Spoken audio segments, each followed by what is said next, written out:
네, 오늘은요, 좀 귀여운 거를 준비를 했습니다.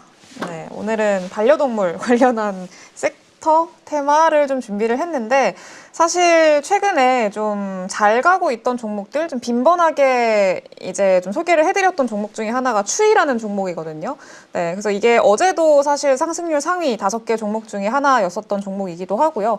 그리고 요즘에 조금 많이 보이기도 해서 어떤 종목인지 체크를 해보고 이 기업이 왜 요즘에 좀 잘 가고 있는지도 같이 좀 확인을 해보려고 합니다.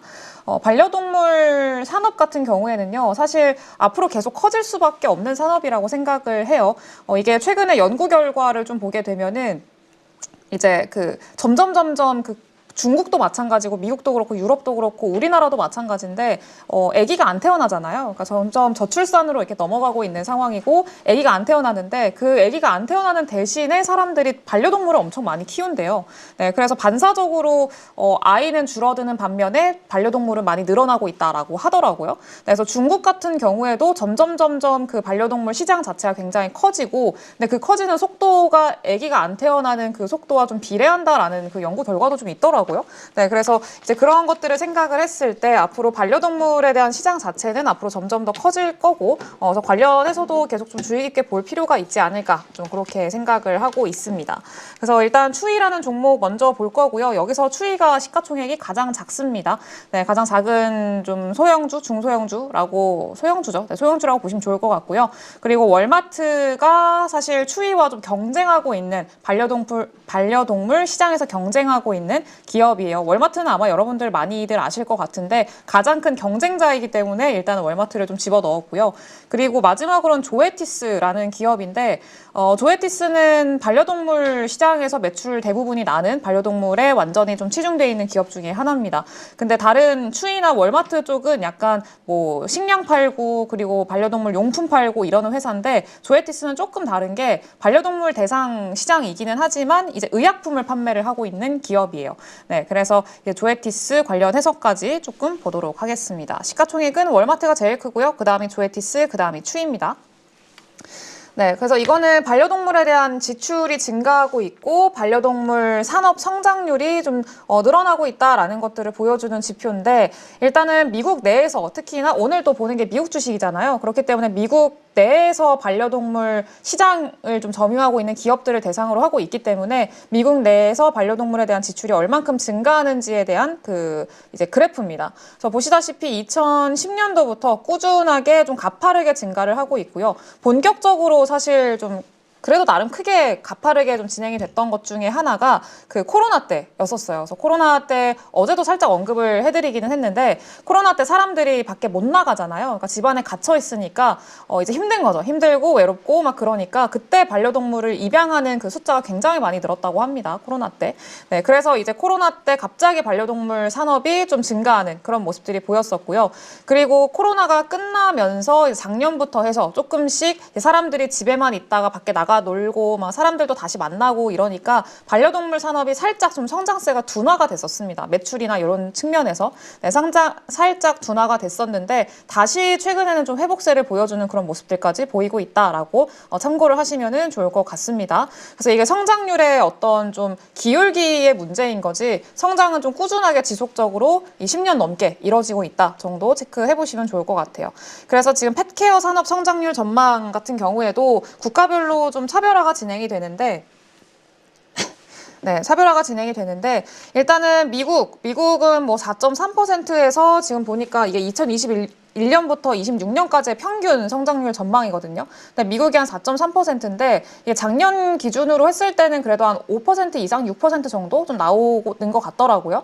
네, 그리고 중국이 굉장히 가파르게 좀 증가를 합니다. 산업 성장률 전망이 거의 18% 가깝게 좀 성장을 할 걸로 예상을 하고 있는데 이거는 아까 초반에도 말씀을 드렸다시피 중국이 사실 지금 원래는 인구가 굉장히 많은 국가였고 산하 제한을 할 정도로 이제 아기가 많은 그 사람 인구도 너무 많고 네, 그런 국가였잖아요. 요즘에는 오히려 중국도 인구 절벽에 대한 이야기 나오고 있고 저출산 문제 계속 대두되고 있고 아기 낳으라고 권장하고 있고 네, 그런 상황입니다. 네, 어쨌든 좀 그런 저출산 문제가 계속 대두가 되고 있기는 한데 어쨌든 간에 지금 그 반사 적으로 반려동물에 대한 어떤 산업 성장이 굉장히 빠르게 이루어지고 있다라는 것들도 좀 체크를 해보시면 좋을 것 같고요. 워낙에 인구수가 많고 그렇다 보니까 이 많은 인구수가 한 명씩 이제 반려동물을 좀 데려오기 시작을 하면은 그 속도는 사실 다른 나라랑 비교하기가 굉장히 어렵겠죠. 엄청 빠르겠죠.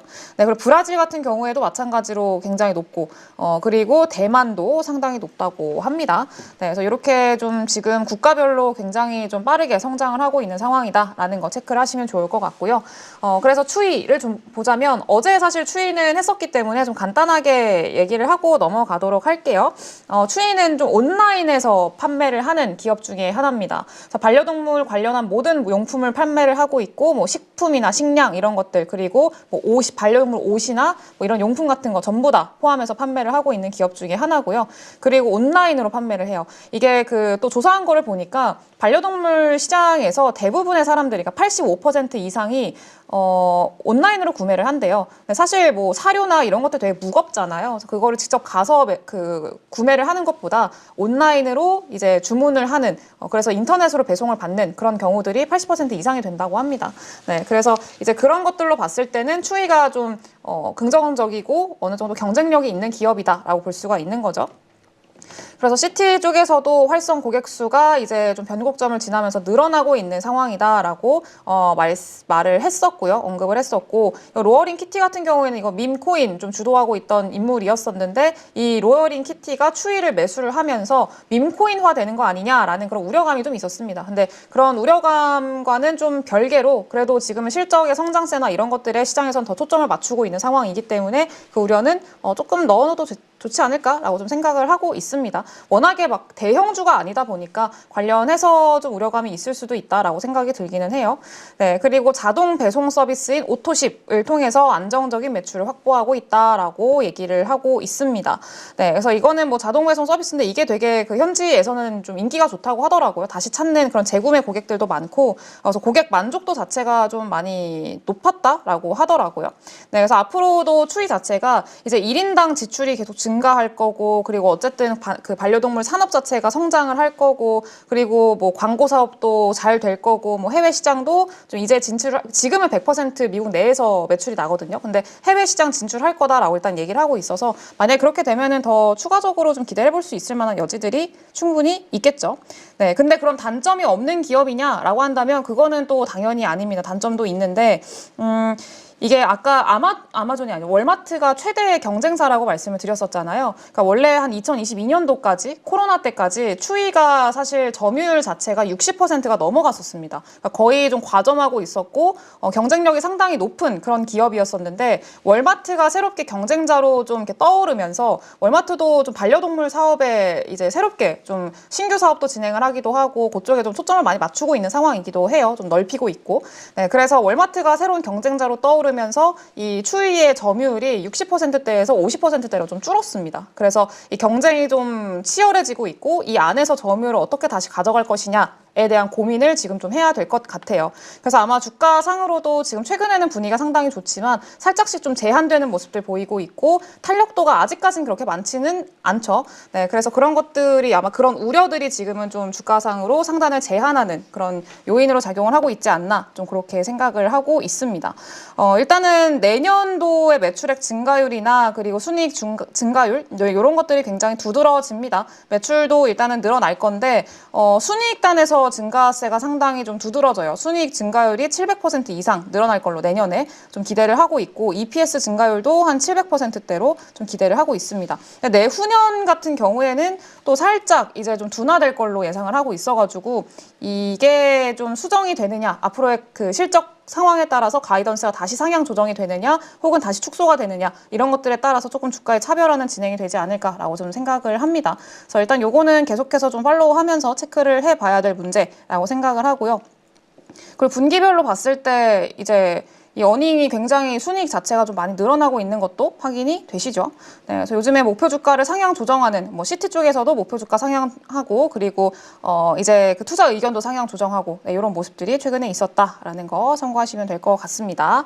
그리고 월마트는 주가 흐름이 상당하죠. 네, 이거는 뭐 미국 주식 중에서 미국 기업 중에서 상당히 잘 영업을 하고 있는 기업들이 보통 이렇게 잘 갑니다. 네, 근데 일단은 월마트 같은 경우에는요, 좀 여러 가지 긍정적인 내용들이 있는데 성장주이자 방어주 성격을 띠고 있는 기업 중에 하나예요. 그러니까 우리가 굉장히 잘 알고 있는 월마트는 오프라인에 초점을 많이 맞춘 전통적인 유통사잖아요. 그러니까 오프라인에서 대부분의 사실 그 매출 비중이 좀 매출이 압도적으로 그 오프라인에서 많이 나는 네, 그런 기업 중에 하나인데 그럼에도 불구하고 리테일 테크 쪽에 투자를 꾸준히 진행을 하고 있습니다. 그러면서 성장주라는 좀 평가를 많이 받고 있고요. 그래서 방어주이면서 성장주이다라는 거는 사실 지금과 같이 좀 불안정하고 내년에 경기 침체 얘기 나오고 뭐 소비 회복 속도 더디고 이런 상황에서는 당연히 좀 선택을 많이 받을 수밖에 없는 네, 그런 기업이라고 생각이 들어요.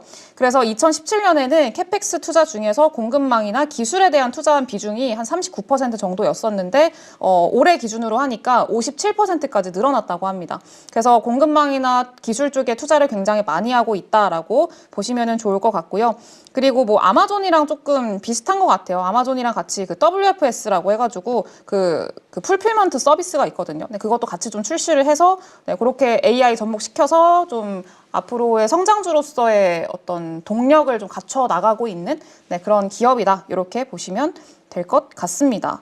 네, 그리고 이제 트레이딩 다운이라고 여기 써놨는데 트레이딩 다운이 그거라고 보시면 됩니다. 그 트레이딩 다운으로 월마트 고객 증가라고 이렇게 적어놨죠. 네, 이 트레이딩 다운은 경기 회복 속도가 이제 더뎌서 이 소비자들의 특성이 조금 바뀌는 걸 의미를 하는데 소비자들이 가격에 대해서 굉장히 민감해지는 걸 의미한다고 보시면 됩니다. 네, 그래서 이게 최근에 좀 소비가 더디고, 소비 회복이 더디고, 내년에는 뭐 경기 침체 얘기 계속 나오고, 아직까지 경기 침체 이슈가 아예 좀 사그라들진 않았거든요. 뭐 경고할 거다라고는 하지만, 상대적인 거고. 네, 그렇기 때문에 일단은 지금 그 가성비라는 트렌드가 뭐 미국도 그렇고 우리나라도 그렇고 굉장히 좀 휩쓸고 가고 있잖아요. 네, 그런 이유 중 그 근거 중에 하나가 요 내용이라고 보시면은 좋을 것 같습니다. 그래서 이 월마트가 사실 워낙에 그 좀, 저가 상품들도 많이 팔기도 하고 그리고 가성비를 챙기는 사람들한테 수요가 꾸준히 있다 보니까 네, 그런 점들에서 좀 선택을 많이 받고 있는 상황이다라고 보시면 좋을 것 같고요. 네, 그래서 일단은 이 월마트 그 가격에 민감한 사람들이 많아지니까 이 최적의 가격을 찾기 위해서 나온 게 팩텀 AI입니다. 기술 쪽에 투자를 많이 한다고 말씀을 드렸었죠. 네, 팩텀 AI라고 AI 서비스를 좀 접목을 시켰어요. 그래서 그 AI 기반으로 해가지고 자동 거래를 하게 해주는 플랫폼이라고 보시면 됩니다. 네, 그래서 이제 좀 그 납품 업체들이랑 그래도 효율적으로 좀 이게 거래를 할 수 있도록 만들어주는 네, 그런 서비스라고 보시면 좋을 것 같고요. 저 좀 그 고객들한테 선택받을 수 있는 최적의 그 구매 가격을 이제 좀 만들어주는 AI라고 보시면 될 것 같아요. 그래서 이런 것들도 상당히 좀 긍정적인 변화라고 보고 있고요. 그리고 반려동물 서비스가 증가하고 있다라는 게 오늘의 주제죠. 네, 원격 의료 서비스 이런 것들도 작년에 이제 출시를 했습니다. 그래서 이제 원격 의료로 반려동물들 그러니까 직접 가는 경우들이 좀 많이 줄어들고 있다 보니까 원격으로 반려동물 상태 어떤지 체크도 해주고 이런 것들을 좀 서비스 제공합니다. 그래서 월마트 구독권 이런 게 있는데 그 구독에 좀 그 포함시키는 네, 그런 전략들 좀 하고 있더라고요. 네, 그래서 그런 것들은 참고하시면 좋을 것 같고요. 네, 실적은 워낙에 사실 꾸준하게 잘 나오고 있는 기업 중에 하나여서 뭐 크게 단점으로 볼 만한 거는 별로 없는 것 같아요. 네, 그래서 매출액도 그렇고, 뭐 순이익도 그렇고, 그리고 뭐 EPS도 그렇고, 잘 증가를 하고 있는 상황이어서, 긍정적입니다. 네, 그래서 일단은 이게 뭐 성장주 그리고 방어주, 둘 다의 성격을 띠고 있는 그런 기업이어서, 네, 그거에서 좀 메리트가 많지 않나라고 좀 생각을 하고요. 그리고 조에티스 같은 경우에는요, 아까도 말씀을 드렸다시피 의약품, 백신, 의약품 백신 이쪽을 좀 개발하고 제조하고 판매하는 네, 그런 기업이라고 말씀을 드렸었고 지금 아까 그 원격 의료 말씀을 드리면서 사람들이 동물병원에 잘 안 간다라고 말씀을 드렸었잖아요. 그러니까 동물병원에 직접 방문하는 횟수가 조금 줄었대요. 근데 이거는 뭐 금액적인 문제일 수도 있을 것 같고요. 금전적인 문제일 수도 있을 것 같고 네, 어쨌든 좀 줄었는데 어쨌든 아무리 준다라고 하더라도 반려동물, 특히나 강아지나 고양이들 좀 생각을 해보면은 만성 질환이 있는 그 강아지나 고양이들 되게 많거든요. 뭐 예를 들면은 뭐 고관절이 자꾸 빠진다거나 뭐 그런 이슈들이 있는 그런 좀 그 종들이 좀 많기 때문에 그런 친구들을 대상으로 해서 이제 만성 질환 치료제 이런 것들을 좀 만들어서 판매를 하는데, 어쨌든 그런 것들이 계속해서 좀 수요가 늘고 있고 그런 것들이 현재 이 기업의 매출 성장을 좀 견인을 하고 있다라고 좀 보시면은 좋을 것 같습니다. 그리고 12년 정도 연속으로 배당금을 인상을 하고 있다라고 하고 있고요. 전 세계 동물 건강 분야에서는 매출이 1등 기업입니다. 그러니까 글로벌에서 그래도 나름 좀 탑티어의 위치를 차지하고 있는 기업 중에 하나예요. 그래서 글로벌 탑 10 이렇게 해가지고 2024년도 기준으로 했을 때 이 건강 분야에서 순위를 쫙 매겼는데 조에티스가 일단 1등인 거 확인이 되시죠? 근데 이게 점유율도 한 매출 단에서도 한 6% 정도 늘었고요. 다른 그 밑에 단인 2등, 3등, 4등이랑 비교를 했을 때도 매출이 좀 빠르게 늘어나고 있는 것도 확인이 되실 거예요. 점점 격차가 좀 늘어나고 있고요. 2등이 머크입니다. 머크사. 많이들 아시는 머크사고, 그리고 그 다음으로 쭉 이름이 이렇게 있는데 일단은 뭐 조에티스가 1등을 하고 있다라는 거가 좀 중요하겠죠. 네, 그리고 조에티스 같은 경우에도 지금 실적이 나쁘지는 않습니다. 근데 조금 변동성이 있기는 해요. 네, 그래서 매출이나 이런 것들이 뭐 공격적으로 확장이 된다라고 하기보다는 조금씩 그래도 어느 정도 외형 확장을 이뤄나가고는 있구나 정도로 확인을 할 수 있을 만한 그런 실적이어서, 네, 그런 것들은 뭐 괜찮은 부분이라고 좀 볼 수가 있겠죠. 근데 성장이 가파르게 나타나진 않아요. 그래서 이제 그런 측면에서 봤을 때는 좀 약간 배당주 느낌으로 봐야 될 것 같아요. 배당주라고 하기에는 배당을 좀 많이 안 주기는 합니다. 이렇게 연속적으로 주긴 하는데, 그래서 사실 네, 그렇습니다. 그래서 뭐 성장성을 기대를 한다면은 조금 그 기대에 못 미치는 기업일 수도 있겠다. 좀 그렇게 생각이 들어요. 네, 근데 어쨌든 간에 뭐 지금 뭐 장사 잘 하고 있고, 반려동물 시장에서는 어쨌든 매출 1등을 하고 있는, 그 의약품 쪽에서는 매출 1등을 하고 있는 기업이기 때문에 어쨌든 알고 계셔야 되지 않을까라고 좀 생각을 합니다.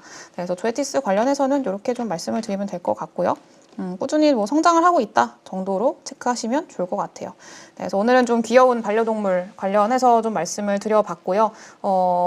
네, 그래서 시장 규모가 워낙에 좀 성장세가 꾸준하게 나올 걸로 보고 있는 그런 산업이기 때문에 관심 있게 보시면 좋을 것 같아요. 그래서 관련해서 좀 궁금한 사항 있으시면 언제든 저한테 질문 주시면은 제가 답변해 드릴 테니까 질문 주시고요. 뭐 카페에도 남겨주셔도 됩니다.